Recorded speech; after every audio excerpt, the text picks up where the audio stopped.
Hola a todos, en este vídeo vamos a hablar de cómo proceder cuando se trata de hacer un contraste para la media de una variable. Recuerda que en el vídeo anterior hemos hablado de las hipótesis nula y alternativa, del valor crítico, del nivel de significación, la región de rechazo y el p-valor, conceptos que van a aparecer en numerosas ocasiones a partir de ahora. Y de nuevo necesitamos recordar la distribución de los estadísticos muestrales. Los contrastes para la media sirven para decidir si un fenómeno se comporta como era esperado. Por ejemplo, la longitud axial de un adulto se espera que sea 24 milímetros. Si en una población se sospecha que hay mayor prevalencia de miopía magna, la longitud axial de los ojos de los individuos de esa población se espera que sea mayor, y podemos tomar unos datos para confirmarlo. Seleccionamos una muestra aleatoria simple de 20 ojos, les medimos su longitud axial y calculamos la media muestral. La longitud axial media de un adulto en una población general hará el papel de la media poblacional y podremos utilizarlo para plantear un contraste en el que la hipótesis nula sería que la media poblacional de la longitud axial es 24 frente a la hipótesis alternativa de que es mayor. Recuerda que para determinar si el valor de la media muestral observado difiere lo suficiente de 24 como para rechazar la hipótesis nula, necesitamos conocer la distribución de la media muestral. Por eso, a partir de ahora, vamos a obtener los estadísticos que utilizaremos en los contrastes en las distintas situaciones en las que conocemos esta distribución, que son cuando la variable tiene distribución normal y cuando disponemos de un tamaño muestral grande. Empezamos estudiando el caso en el que nuestra característica en estudio tiene una distribución normal. La idea es parecida a la que vimos en intervalos de confianza: buscar un estadístico que sepamos calcular con los datos de la muestra y del que conozcamos perfectamente su distribución, para así poder definir la región de rechazo. Sabemos que si la variable tiene una distribución normal, entonces la media muestral también tiene una distribución normal. De esta distribución, si suponemos que la hipótesis nula es cierta, conoceremos la media poblacional, pero no conocemos la desviación típica. Por lo tanto, no podremos utilizar esta distribución para obtener el valor crítico. Si tipificamos y cambiamos la desviación típica poblacional por su estimador, la cuasivarianza muestral, como hicimos para obtener el estadístico pivote para el intervalo de confianza, obtenemos un estadístico del que conocemos su valor y su distribución. Este es el que nos va a servir para determinar la región de rechazo. ¿Qué valor tomará el estadístico si la media que observamos en la muestra está muy cerca de la media poblacional que nos da la hipótesis nula? Un valor próximo a 0. Recordad que la distribución t está centrada en el 0, es decir, que si h0 es cierta, esperamos que el valor del estadístico esté en esta zona cercana al 0, que es la de mayor probabilidad. Estamos considerando una hipótesis alternativa bilateral. Eso quiere decir que los datos nos darán evidencia para rechazar H0, tanto si la media muestral está muy alejada de mu por la derecha, pongamos por esta zona, como por la izquierda, en esta otra zona. Si fijamos un nivel de significación alfa, lo que haremos será repartir la probabilidad a partes iguales a ambos lados, de forma que nos quedará alfa medios a cada lado. Y así ya sabemos cuáles son los valores críticos que definen la zona de rechazo. La frontera de la derecha nos la da el cuantil de la distribución t, que deja a su izquierda una probabilidad 1 menos alfa medios. Recordar que en el centro nos queda 1 menos alfa más alfa medios de la cola izquierda, y el de su izquierda simplemente es su opuesto. ¿Y cómo calculamos el p-valor? Imaginad que nuestro estadístico ha caído aquí y calculamos la probabilidad que deja hacia la zona de rechazo más cercana, es decir, hacia la derecha. Luego elegimos su opuesto y calculamos la probabilidad que deja su opuesto hacia la zona de rechazo más cercana a él, que es la izquierda. Y finalmente sumamos ambas probabilidades. En la práctica, como ambas zonas tienen la misma área, calcularemos la probabilidad que deja el estadístico hacia la zona de rechazo más cercana y multiplicaremos esa probabilidad por 2. Vamos a ver un ejemplo. Para determinar si en una población en la que se sospecha que hay mayor prevalencia de miopía magna, la longitud axial media de los ojos de los individuos es más alta de lo normal, se selecciona al azar una muestra de 20 ojos sanos. La longitud axial media en un adulto es 24 milímetros. ¿Se puede asegurar que en esta población la longitud axial media de los individuos no es la esperada para la población adulta? Lo primero que vamos a hacer es definir la variable. Nuestra variable es la longitud axial de un ojo. Es una variable cuantitativa continua. La describimos mediante su media y su desviación típica. Seleccionamos una muestra aleatoria simple de tamaño 20. Y lo que necesitamos hacer es estimar la media de la longitud axial en nuestra población y con lo que observemos en la muestra tratar de contrastar si se puede considerar que en la población en estudio la longitud axial media es la esperada en la población normal, es decir, es de 24 milímetros. Como nuestro tamaño muestral no es muy grande, necesitamos que nuestra variable tenga una distribución normal. Como es de naturaleza continua y además es habitual, es conocido que la longitud axial se suele distribuir según una normal, podríamos suponerlo. Pero tenemos herramientas para comprobar si en nuestra población la longitud axial también tiene una distribución normal. ¿Y cuáles son esas herramientas? Pues la primera que vimos fue la gráfica de comparación de cuantiles. Vamos a hacerla. Aquí la tenemos. La gráfica de comparación de cuantiles tiene los puntos muy cerca de la recta y dentro de las bandas. Indica que podemos suponer que nuestros datos provienen de la distribución normal. Pero también hemos visto el contraste de Shapiro-Wilk. Para hacer el contraste de Shapiro-Wilk vamos a Estadísticos, Resúmenes, Test de normalidad. Elegimos la variable, que en nuestro caso ya está seleccionada, y fijaos que tenemos disponibles muchos test de normalidad y por defecto está marcado Shapiro-Wilk, que es el que a nosotros nos interesa. Pulsamos aceptar y Recommender nos da el valor del estadístico 0,97 y su p-valor, un p-valor muy alto, mucho más alto que los niveles de significación habituales, así que aceptaríamos que nuestros datos provienen de la distribución normal. Ahora ya podemos plantear las hipótesis. Nosotros queremos contrastar si la longitud axial en nuestra población es la esperada para la población normal o no. Por lo tanto, nuestra hipótesis nula va a ser que mu es 24, que la longitud axial media es la esperada para la población normal. Recordar que la hipótesis nula siempre contiene el igual.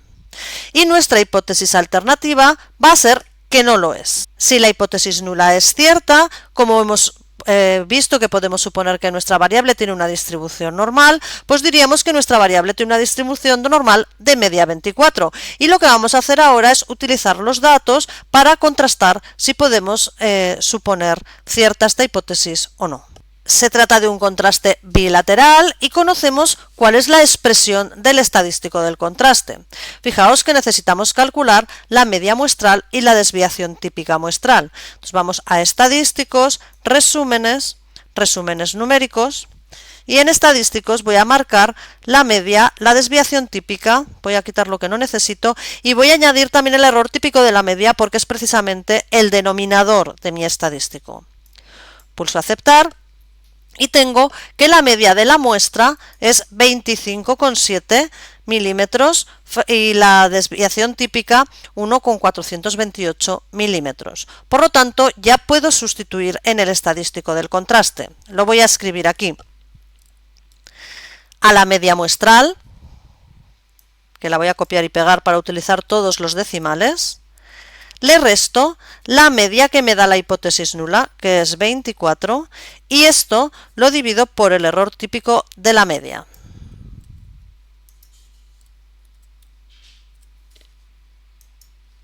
Este es el valor del estadístico. Ahora tenemos que determinar si este estadístico está en la región de rechazo o está en la región de aceptación. Como sabemos que este estadístico tiene una distribución t con n-1 grados de libertad, en este caso n es 20, con lo cual será una t con 19 grados de libertad, dibujo la distribución y señalo dónde está la región de rechazo. Tengo que fijar el nivel de significación. Voy a fijar un nivel de significación de alfa igual a 0,05 y por lo tanto la zona de rechazo estará a la derecha y a la izquierda con una probabilidad de 0,025 a cada lado. Calculamos los cuantiles de esta distribución.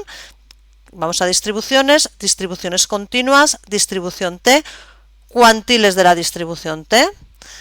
Solo necesito calcular el cuantil derecho, que es el que deja a su izquierda una probabilidad de 0,975 y escribo los grados de libertad, que son 20 menos 1, 19. Fijaos que también podría poner aquí una probabilidad de 0,05 y marcar con la derecha, pero como siempre está por defecto marcado con la izquierda, a mí me parece así más sencillo. Pulso a aceptar. Y ya sé que la frontera de mi zona de rechazo, la frontera de la parte derecha de la zona de rechazo, está en 2,09, en 2,1. Y la de la izquierda, pues será su opuesta. Podemos hacer más pequeño el nivel de significación, aunque recordar que ahora estamos aumentando la probabilidad de cometer el error de aceptar la hipótesis nula cuando realmente es falsa. Pero bueno, si consideramos un nivel de significación de 0,01, haciendo el mismo proceso, podríamos calcular la frontera, que estaría en 2,9, en 2,861. La región de rechazo es más pequeña, pero el estadístico sigue en la zona de rechazo. Otra forma de tomar la decisión es utilizando el p-valor, que es la más habitual en la práctica. Recuerda que como nuestra zona de rechazo tiene dos colas, calculamos la probabilidad que deja el estadístico hacia la zona de rechazo más cercana, que en este caso, como el estadístico es positivo, está a la derecha del 0. Su zona de rechazo más cercana es, por tanto, la derecha. Entonces, para calcularla, vamos a distribuciones, distribuciones continuas, distribución t, probabilidades acumuladas. Aquí escribimos el valor del estadístico, 5,43, voy a poner todos los valores, todos los decimales, 41915. Los grados de libertad de la distribución son 19 y como la zona de rechazo más cercana está a la derecha, marco con la derecha. Pulso a aceptar y observar que obtengo un p-valor muy pequeño, que me indica que mi estadístico está en la zona de rechazo. Bueno, perdón, esto no es todavía el p-valor, esto es la probabilidad que deja a la derecha. Como nuestra hipótesis alternativa es de tipo bilateral, esta probabilidad la tengo que multiplicar por 2 y la tenéis aquí calculada. Os voy a dar una buena noticia. Esto lo hemos hecho todo a mano para que entendierais bien el proceso y para que entendáis bien cuando uséis R o cualquier otro programa estadístico qué información os proporciona el programa. Esto es muy importante.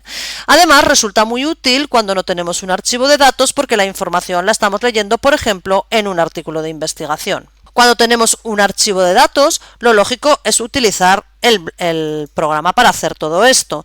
En este caso, iríamos a estadísticos, voy a volver a repetir todo el proceso, pero haciéndolo rápido con los menús de Recommander. Vamos a estadísticos, medias, test T para una muestra. Fijaos que se llama test T porque nuestro estadístico tiene una distribución T. En este cuadro de diálogo elegimos la variable para la que queremos hacer el contraste. Elegimos la hipótesis alternativa, que fijaos puede ser de distinto, este símbolo indica que es mu distinto de mu 0, de menor o de mayor. En nuestro caso nuestro contraste es bilateral, por lo tanto dejamos marcada la hipótesis de distinto. Y aquí en la parte derecha escribimos el valor que asigna a mu la hipótesis nula, que en nuestro caso es 24. Tengo otra buena noticia, este menú también sirve para calcular el intervalo de confianza para la media, algo que en los vídeos anteriores también habíamos hecho a mano, pero también lo habíamos hecho para que aprendierais qué es lo que hacíamos exactamente. Para calcular el intervalo de confianza necesitamos fijar el nivel de confianza y lo tenemos aquí. No lo voy a cambiar y veremos que el resultado es que obtendremos el intervalo de confianza para la media con un nivel de confianza del 95%. Pulso aceptar y fijaos lo que obtengo. La primera línea es el título del contraste, en la segunda línea me dice a qué variable le he aplicado el contraste y aquí tenemos toda la información importante de nuestro contraste. Lo primero es el valor del estadístico, los grados de libertad de la distribución T, DF viene de Degrees of Freedom, grados de libertad en inglés, y a continuación el p-valor. Por si se nos había olvidado, R nos indica qué hipótesis estoy utilizando, qué hipótesis alternativa estoy utilizando. Aquí nos dice que la media no es igual a 24, es decir, que la hipótesis alternativa es de tipo bilateral. Y a continuación nos proporciona el intervalo de confianza, indicándonos qué nivel de confianza hemos elegido. Este intervalo nos indica que se espera que un adulto de la población que nosotros estamos estudiando, se espera que su longitud axial esté entre 25,1 y 26,4 milímetros.